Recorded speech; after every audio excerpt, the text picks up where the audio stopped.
Hey everyone, welcome back to Blogging Good Food. Today we are making buttermilk. It adds moisture and tang to pancakes, cakes and fried chicken. But what if you don't have any on hand? There are 3 ways to do this, all super easy.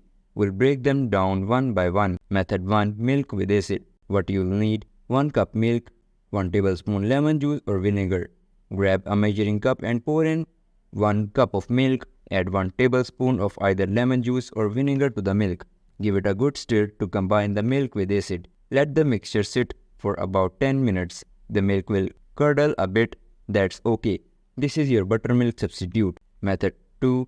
Cream of tartar. What you need: 1 cup milk, 1 3 by 4 tablespoon cream of tartar. In a bowl, whisk together the cream of tartar and milk until well combined. Let the mixture sit for 10 minutes, then it's ready to use. Method 3. Sour cream.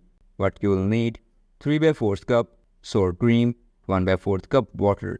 Grab a bowl and add 3 by 4 cup of sour cream. Pour 1 by 4 cup of water into the sour cream. Stir the sour cream and water together until smooth.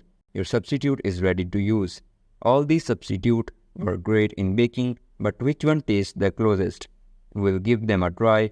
They'll add a nice tang, just like buttermilk for dipping fried chicken. The sour cream substitute is the winner because of its thicker texture. But for baking, any of these methods will work perfectly. There you have it, 3 easy ways to make your own buttermilk substitute at home. If you like this video, don't forget to subscribe for more baking tips and tricks.